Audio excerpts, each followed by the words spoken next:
శుక్లాంబరధరం విష్ణుం శశివర్ణం చతుర్భుజం ప్రసన్నవదనం ధ్యాయేత్ సర్వవిఘ్నోపశాంతయే. గురుర్బ్రహ్మ గురుర్విష్ణుః గురుర్దేవో మహేశ్వరః గురుస్సాక్షాత్ పరబ్రహ్మ తస్మై శ్రీగురవే నమః. శ్రీగురుభ్యో నమః. హరి ఓం. శ్రీమాత్రే నమః.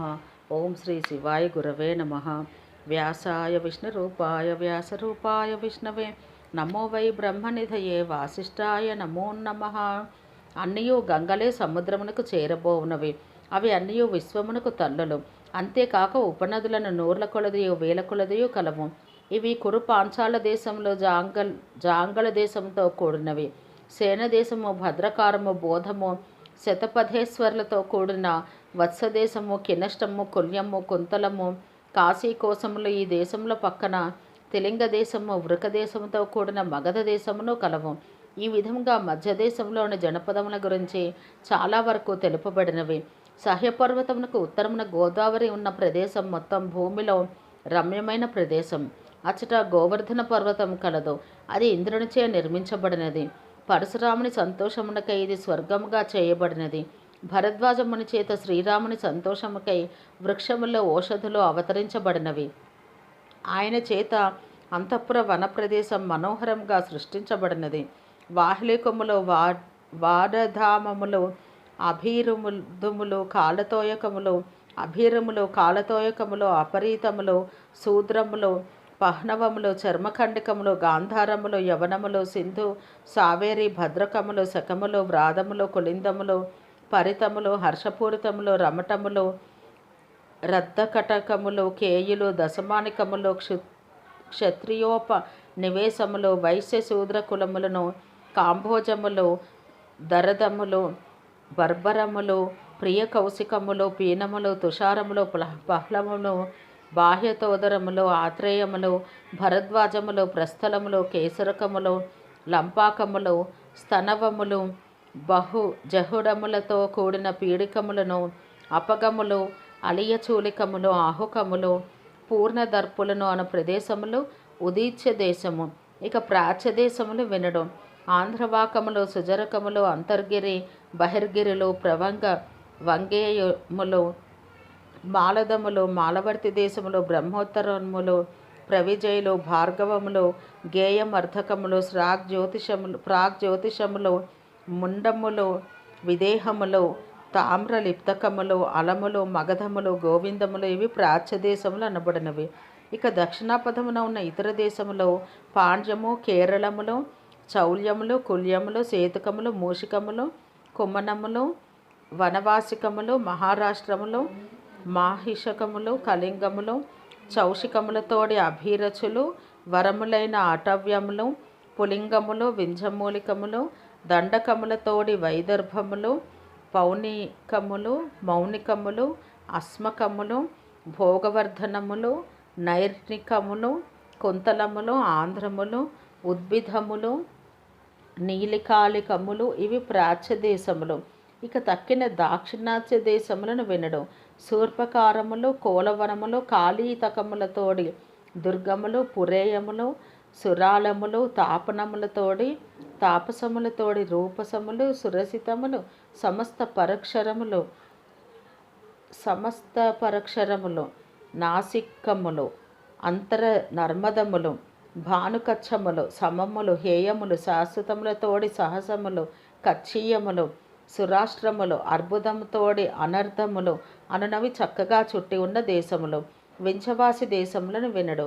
మాలవములు, కరుషములు, ఉత్కలముతోడి వేకలములు, ఉత్తమర్ధములు, దశార్ణములు, కిష్కింధములతోడి భోజములు, తోసలములు, కోసలములు, త్రైపురములు, వైదికములు, తుంబురములు, నిషధములతోడి షట్సురములు, అనుపములు, తొండికేసురములు, వీతి హోత్రములు, అవంతులు ఇవి మొత్తం వింధ్యాపృష్టమున ఉన్న దేశములు. తర్వాత పర్వతాశ్రయ దేశములు చెప్పెదను.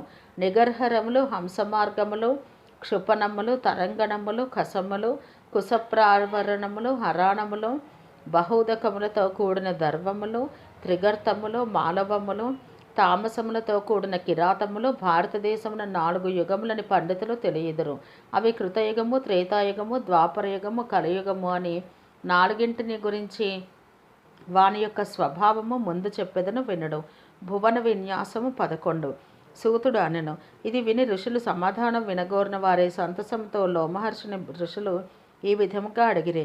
భారతవర్షం గురించి ఉన్నది ఉన్నట్టు చెప్పినట్టే ఓ సూత, మాకు కింపురుష వర్షం గురించి మరియు హరివర్షం గురించి తత్వస్థితిని చెప్పుము అనగా, ఈ విధంగా బ్రాహ్మణులచే అడగబడిన సూతుడు మునుల పూర్వం అడిగినట్టుగా విశేషించి ప్రశ్నానుగుణంగా ఈ విధంగా చెప్పెను.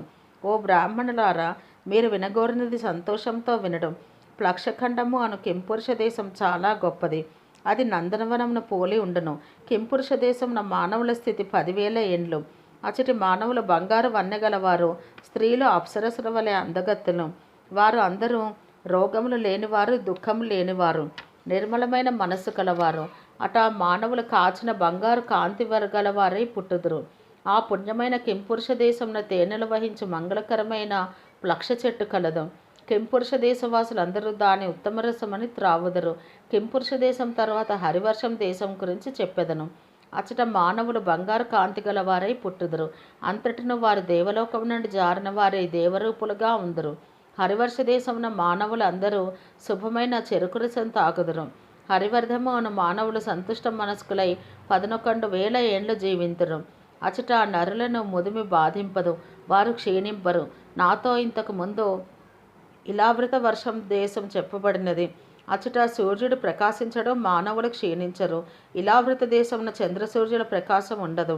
అచటి మానవులు పద్మపు రంగు కలవారు, పద్మకాంతి కలవారు, పద్మదళముల వంటి కన్నులు గలవారు, జంబూరస ఫలముల ఆహారం కలవారు, కంపం లేనివారు, సువాసనలు కలవారు, మానవంతులు, సుఖములను అనుభవించిన వారు, సత్కర్మ ఫలములను అనుభవించిన వారు, వీరందరూ దేవలోకం నుండి జారి వచ్చి ఇచ్చట అజరామరులై పుట్టుక ముదిమి చావు లేని వారై పుట్టుదురు. ఆ నరశ్రేష్ఠుల యొక్క ఆయు ప్రమాణం 13,000 ఏండ్లు. ఇలావృతం మేరువు యొక్క ప్రతి దిక్కున 9,000 విస్తారం గల దేశము. ఇచ్చట మానవులు 1,000 ఏండ్లు జీవింతురు. దాని విస్తారం 26 యోజనములు. అంతటా చతురస్రముగాను అదే ప్రమాణంలో ఉన్నది. అది మూకుడు వలె ఉండును.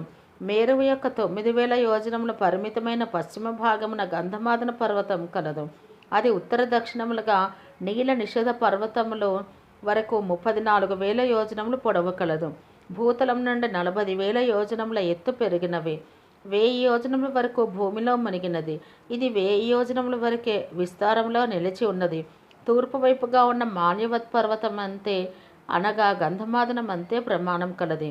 అది నీల పర్వతానికి దక్షిణంగా, నిషిధ పర్వతానికి ఉత్తరముగా కలదు.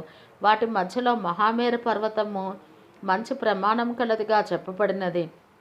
అది అన్ని శైలములకు లోతుగా ఉన్నట్లుండును.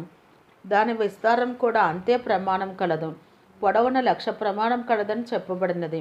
సముద్రం చుట్టుగా గుండ్రంగా ఉండటం వలన భూమండలం అని భావం కలదు. మొత్తంగా పొడవులో చతురస్రములుగా తగ్గును.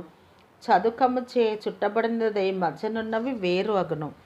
ఓం సహనాభవతు సహనౌ భునతు సహ వీర్యం కరవావహై తేజస్వినావధీతమస్తు మా విద్విషావహై. ఓం శాంతి శాంతి శాంతి.